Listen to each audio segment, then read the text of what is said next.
Hey, what's up interwebs? I'm that toy guy, and today we're going to be taking a look at the Transformers The Last Knight Deluxe Class Berserker. So here he is, and first we'll take a quick look at the box. So first I'm going to show off the changes of the box, because as you can see, it's a deluxe in a box, and we're so used to getting deluxes in blister cards. So there's just an old blister card next to the box. Just real quick. So yeah, here is the box. You get a very nice piece of artwork there of Berserker. I really do like that. And it wraps around. And yeah, you have his name, the Transformers The Last Knight logo, you have the Decepticon symbol, it says it's the Deluxe class, franchise name, the Premier Edition. I don't know what that means, but oh well. On the side you have another very nice picture of Berserker and your two-word bio. He's a raging destroyer. On top of the box you have Megatron, Barricade, and Berserker. On the bottom you just have contents and the authentication thing. On the back you have a very, very terrible image of the toy and two others you can get, and that's really about it for the box. So on to the toy itself, and I will say this right now. He is a bit small in vehicle form. Here he is next to Skydive here. And as you can see, he is significantly smaller than Skydive. But he is still really cool. Now, let's quickly get this out of the way. These are the weapons he comes with. The standard Dread weapons, which I really do like that we're getting these now. And they do store underneath. You just peg them in. But they kind of hinder clearance, so I'm not going to do that. But you get two of them. So here he is in his Chevrolet Suburban police car mode. And yeah, it looks like the thing from Dark of the Moon. It does have a lift kit on it, hence why the wheels are a lot lower. And you can see the suspension and how the lift kit is built in there, which I think is a really nice touch. They did not need to do that, but they did. Underneath, you can basically see how the robot's going to work. But overall, there's a lot of nice paint on this guy, which I never thought I'd say ever again for a movie toy. But you have headlights, Chevy logo, the siren lights, you have all of the windows painted, Decepticon symbols on the sides, and the rear end is also painted too. You do have taillights and the Chevy logo. Now, due to him having a lot of ground clearance due to the lift kit, he does roll fantastically, which is nice. He's rolling on a curve right now because my desk is dented a little bit. For another movie toy comparison, here he is next to an Age of Extinction Deluxe. So yeah.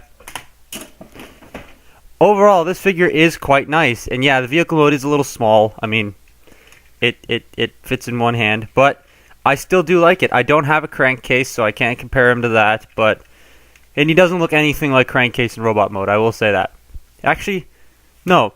He looks more like movie Crankcase than the toy of Crankcase did, if that makes any sense. Anyways, let's transform him. Now, after transforming this guy and taking a look at the robot mode, you can kind of tell where the extra $10 has gone on the price. So, now, well, this figure anyways, I feel justifies the $10 price hike. But only this figure.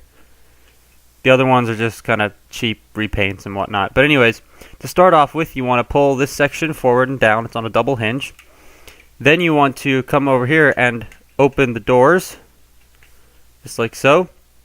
Then you want to take this section, lift it up, and then it's molded in such a way that it automorphs the windshield on its own down that way, which is really cool.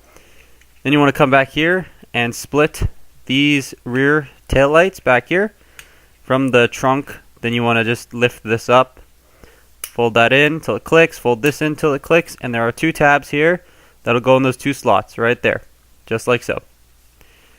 I missed. There you go. That's basically his backpack all done. The next thing you want to do is you want to unpeg the wheels from underneath here. That'll free up the legs. Then you want to take it at this hinge right there and bend it down and drop things off your table. Then you want to fold these down and clip them into place, just like so. You just got to shift them up a little bit and they clip into place. Rotate at the thigh swivel, bend at the knee and at that joint, and flip out the heel spur. Leg, all done. Do the same thing on this side. Get him all situated, standing up. Make sure he can stand. Make sure you have the legs all oriented properly. Make sure your camera's not tilted. Stand up. There we go. Next thing you want to do is you want to take the arms and bring them down, just like so. Rotate them at the ball joint. Bend the elbows in so that you can bring these up. So you need clearance for that. Bring those up. Fold out the hands from underneath. Wrap the panels around the arms. And then shift his head forward. And there you have Decepticon Berserker in his robot mode. And he needs to stand up straight. There we go. And he looks really cool. Again, he's got the whole Predator design of a Dread, but I really do like it. Now, why isn't this guy standing upright? His legs are in line. I don't know.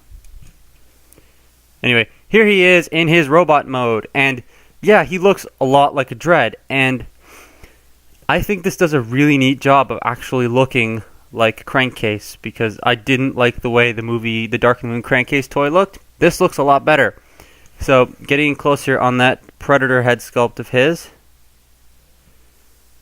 it's, actually, it just comes off, so I'll just take a look at it here.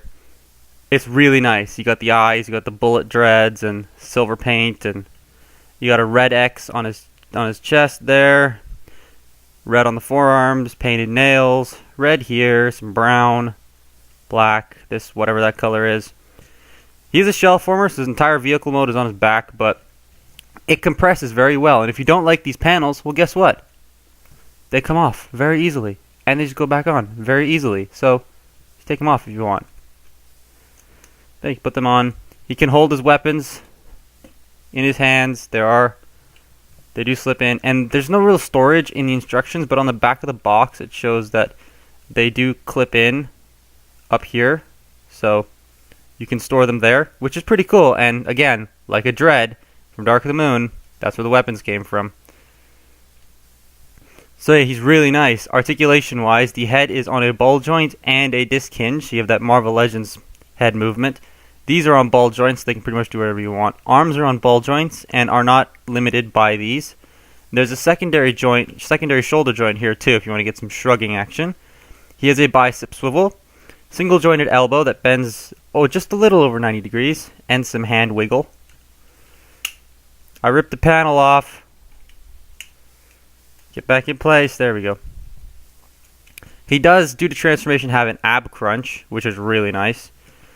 Hips are on ball joints, and they're not hindered by the backpack at all, which is great. But they are hindered outwards just due to the wheels. He does have a thigh swivel. He has a knee. He has whatever joint you would call that. And his heels can wiggle.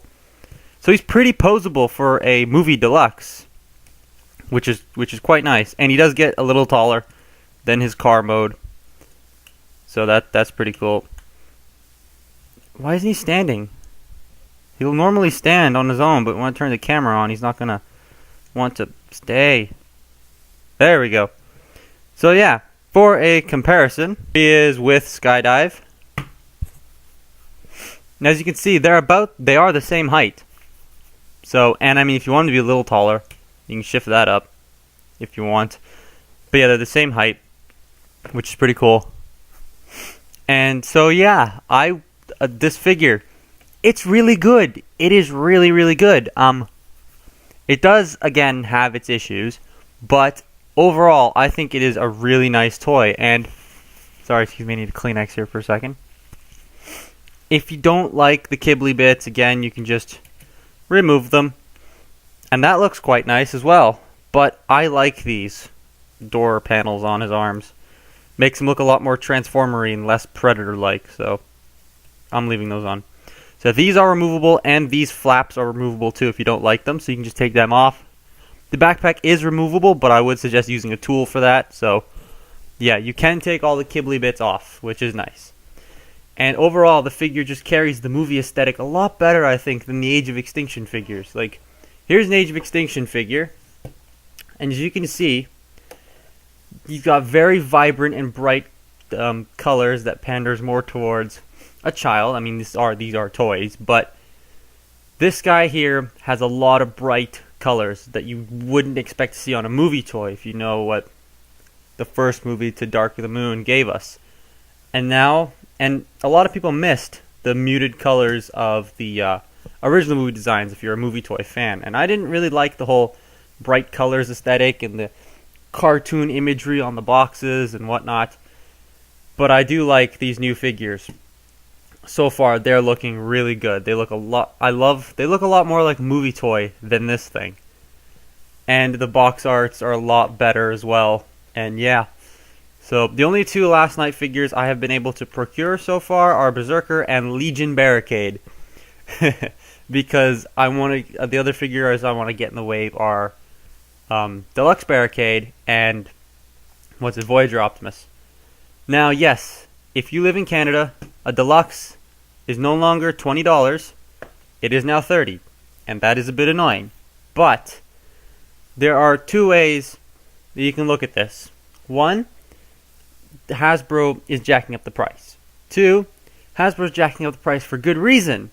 On some of these figures, like Berserker, for example, more paint, more paneling, more complicated transformation.